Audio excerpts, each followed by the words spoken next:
Welcome back to V food paradise and all. இன்றைக்கி நம்ம healthy tiffin recipe ஒன்று தான் பார்க்க போகிறோம். ராகி சேமியாவில் ஸ்வீட் மட்டும்தான் செய்வாங்கன்னு நினைப்பாங்க, பட் அதில் உப்புமாவும் செய்ய முடியும். ஸோ நம்ம எப்படி செய்யுதுன்னு பார்த்துடலாம். ஒரு பவுலில் ராகி சேமியா பேக்கெட் எடுத்துக்கோங்க. அதை அன்பேக் பண்ணி வாட்டர் விட்டு நல்லா வாஷ் பண்ணிக்கோங்க. அதில் இருக்க எக்ஸஸ் மாவுலாம் வந்துடும், அதோட டஸ்ட்டும் ரிமூவ் ஆகிடும்.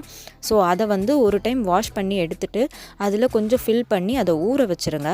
ஒரு 5-10 நிமிஷம் ஊறின பிறகு இட்லி கொத்தில் துணி போட்டு அது மேலே இதை வச்சு வேக வச்சுருங்க. அது ஒரு 10 நிமிஷம் வெந்தால் போதும்.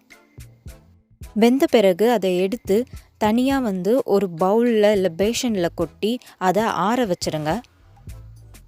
இது நல்லா ஆறின பிறகு தான் நாம் இதில் உப்புமா செய்ய போகிறோம்.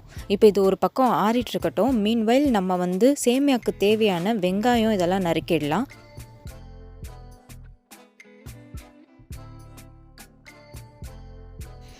சேமியாவுக்கு ஒரு முழு வெங்காயம், 2 காஞ்ச மிளகாய், கருவேப்பிலை ஒரு இனுக்கு எடுத்து வாஷ் பண்ணி வச்சுக்கோங்க. தேவைப்பட்டால் நீங்கள் பச்சை மிளகா கூட ஆட் பண்ணிக்கலாம்.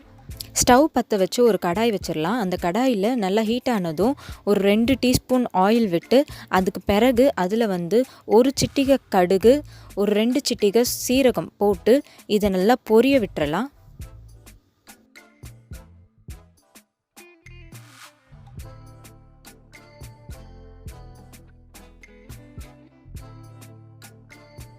நல்லா பொரிஞ்சதும் இதில் 2 டீஸ்பூன் உளுத்தம்பருப்பு போட்டுக்கலாம். கடலைப்பருப்பு ஃப்ளேவர் பிடிச்சாலும் நீங்கள் அதையும் ஒரு ஸ்பூன் இதோடு சேர்த்து ஆட் பண்ணி அதையும் எண்ணெயில் நல்லா கோல்டன் ப்ரௌனாக வறுத்துடுங்க. இது பொன்னிறமாக மாறிட்டு வரப்போ நம்ம நீல வாக்கில் வெட்டி வச்சுருக்க வெங்காயத்தை இதோட ஆட் பண்ணிக்கலாம்.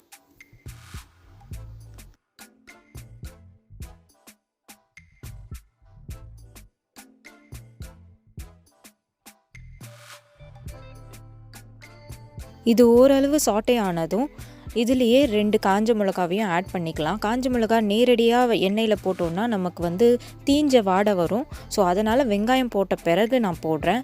இதில் கருவேப்பிலையும் நம்ம எடுத்து வச்சுருக்கிறத போட்டுடலாம். அதுக்கு பிறகு சேமியா இதில் நம்ம இப்போ ஆட் பண்ண போகிறோம். ராகி சேமியாவை அப்படியே இதில் ஆட் பண்ணிவிடுங்க.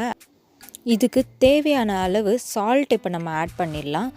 சால்ட் ஆட் பண்ண பிறகு அதுக்கு தேவையான அளவு தண்ணி விட்டுறலாம். ஒரு 1/2 கிளாஸ் வாட்டர் ஆட் பண்ணிவிடுங்க. என்ன காரணம்னா இது உப்பை அந்த சேமியாவோட சேர்த்து வேக வச்சிரும். ஏன்னா நம்ம ஆவி காட்டுறப்போ இதில் உப்பு போட முடியாது. ஸோ இப்போ கிளறி விடும் போது இதில் தண்ணி விட்டு நம்ம உப்பு போட்டு கிளறினோன்னா அந்த உப்பு எல்லா இடத்துலையும் ஈவனாக ஸ்ப்ரெட் ஆகிருக்கும். சேமியாவும் உதிரியாக வரும். இப்போ நம்ம இதை மூடி போட்டு வேக வைக்க போகிறோம். மூடி போட்டு ஒரு 5 நிமிஷம் லோ ஃப்ளேமில் வச்சு தான் இதை வேக வைக்க போகிறோம். சிம்மில் வச்சு 5 நிமிஷம் ஆயிடுச்சு. இப்போ நம்ம ஓப்பன் பண்ணி பார்த்துடலாம். நம்ம சிம்மில் வச்சு வேக வச்சுருக்கோம். ஸோ இது அடி பிடிக்காது. இப்போ நல்லா கிளறி விட்டுடுங்க. இது பாருங்கள், சேமியா பார்க்க நல்லா உதிரியாக இருக்குது. நார்மலாக நீங்கள் அப்படியே விட்டுட்டிங்கன்னா இது கெட்டியாக ஆகிடும். ஸோ இதை மாதிரி நீங்கள் செஞ்சு பார்த்தீங்கன்னா சேமியாவும் உதிரியாக வரும். ஃபேமிலி மெம்பர்ஸ்க்கு ஹெல்த்தியாக டிஃபன் கொடுக்கணும், ஹெல்த்தியாக சமைச்சு போடணுன்னு தான் நம்ம நினைப்போம். ஸோ அதை மாதிரி ஒரு ரெசிபி தான் இது. ரொம்பவே ஹெல்த்தியான டேஸ்டியான ரெசிபி.